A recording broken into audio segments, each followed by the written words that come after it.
ईश गिरीश नरेश परेश महेश बिलेशय भूषणभो साम्ब सदाशिव शम्भो शङ्कर चरणं मे तव शरणयुகம். அறிவோம் ஆன்மீக நமம் அன்பர்களுக்கு என்னுடைய பணிவான வணக்கம். இன்னைக்கு நம்ம பார்க்க போற பதிவு திருவண்ணாமலையை பத்தி தான்.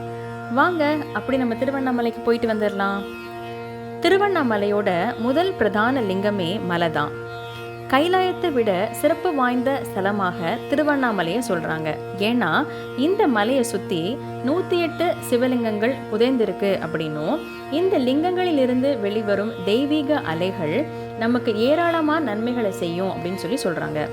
ஒரு முறை கிரிவலம் போறதுக்கு 14 கிலோமீட்டர் தூரம் நம்ம நடக்கணும்.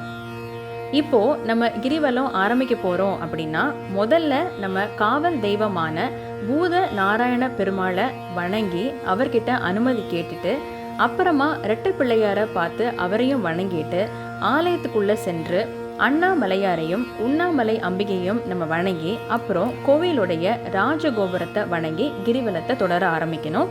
நம்ம எங்க ஆரம்பிக்கிறோமோ அங்கே தான் நம்ம முடிக்கணும். கிரிவலம் ஆரம்பிச்ச உடனே கிரிவல பாதையில இருக்கிற அஷ்டலிங்க தரிசனத்தை நம்ம தொடர ஆரம்பிப்போம். முதல்ல இந்திரலிங்க தரிசனம், அடுத்ததாக அக்னிலிங்கம். அக்னிலிங்கம் பார்த்ததுக்கு அப்புறமா ஸ்ரீ சேஷாதிரி சுவாமிகள் ஆசிரமத்தையும் ஸ்ரீ ரமண ஆசிரமத்தையும் நம்ம பார்த்துட்டு அப்படியே அங்கிருந்து யமலிங்கம், அடுத்ததாக நிருத்திலிங்கம். நிருத்திலிங்கத்துக்கு அருகிலே ஸ்ரீ மௌன சுவாமி பீடம் இருக்கு. அதை பார்த்ததுக்கு அப்புறமா வருணலிங்கம், அடுத்ததாக வாயுலிங்கம். வாயுலிங்கத்தை பார்த்ததுக்கு அப்புறமா மூக்குப்பொடி சித்தர் ஆசிரமம் இருக்கு. அதை முடிச்சுட்டு அங்கிருந்து குபேரலிங்கம், அதுக்கு அடுத்ததா ஈசானிய லிங்கம். இதுதான் இறுதி. இப்படி நம்ம அஷ்டலிங்க தரிசனங்களை முடிச்சுட்டு எங்க நம்ம ஆரம்பிச்சோமோ அங்கே நம்ம முடிக்கணும். ஒரு சில கூடுதல் சிறப்பு விஷயங்கள் கூட இருக்கு. அது என்ன அப்படிங்கிறத பார்ப்போம். திருவண்ணாமலை சித்தருடைய பூமி அப்படின்னும், சித்தர்கள் மட்டும் இல்லாம சித்தர்களுடைய ஜீவ சமாதியும் அங்க இருக்கு அப்படின்னு சொல்றாங்க. பௌர்ணமி, அமாவாசை, சிவராத்திரி, பிரதோஷம் நாட்கள்ல சித்தர்கள் சூக்ஷ்ம உடலோட கிரிவலம் வருவதாக ஐதீகம். இந்த மலையில உள்ள தெய்வீக ஈர்ப்புனால இந்த மலையிலே தவம் செஞ்சு அப்புறம் ஜீவசமாதியும் அடைஞ்சிடுறாங்க சித்தர்கள். தவத்தினுடைய முதல் கட்டமே தியானம்தான்.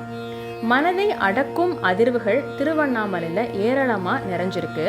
அந்த அதிர்வலைகளை ஆல்பா, பீட்டா, தீட்டா அப்படின்னு சொல்லுவாங்க. தியான நிலையில இருக்கும் பொழுது தீட்டா அளவிலான அலைகள் மட்டும் நிறைஞ்சிருக்கும். இந்த சமயத்துல நம்ம மனது கட்டுக்குள் வந்துவிடும், மனம் ஒரு நிலை அடையும். திருவண்ணாமலையில தீட்டா அதிர்வுகள் இயல்பாகவே நிறைஞ்சிருக்கு. அதனாலதான் சித்தர்கள் இங்கேயே தவம் செஞ்சு ஜீவசமாதியும் அடைய நினைக்கிறாங்க. அதனால இங்கு உள்ள சித்தர்கள் உடலிலிருந்து வெளிப்படும் தீட்டா அதிர்வுகளும் நமக்கு ஏராளமான நன்மைகளை செய்யுது. இங்க கிரிவலம் வரும் பக்தர்கள் மீது இந்த அதிர்வுகள் எல்லாமே படும் பொழுது நம்மளுடைய வாழ்க்கையில நல்ல மாற்றங்களை பார்க்க முடியுது. அதனால சிவபெருமானோட சேர்ந்து இந்த சித்தர்களுடைய அருள் நமக்கு கிடைக்கிறதுனால நம்மளுடைய வாழ்க்கை நிறைய மாற்றங்களை பார்க்கும் அப்படின்னு ஒரு நம்பிக்கை. இப்போ இருக்கிற சூழல்ல எல்லாருக்கும் தேவைப்படுறது மன அமைதி தான். ஏன்னா மனமே அனைத்தின் காரணகர்த்தா இல்லையா? கண்டிப்பா ஒரு முறை திருவண்ணாமலை சென்று வாங்க. அடுத்தடுத்து நல்ல மாற்றங்களை உங்களுடைய வாழ்க்கையில நீங்க பார்ப்பீங்க. இந்த தகவல்கள் எல்லாமே உங்களுக்கு பயனுள்ளதா இருக்கும் நான் நம்புறேன். மேலும் மற்றொரு பதிவுல உங்களை சந்திக்கிறேன். அதுவரை நன்றி, வணக்கம்.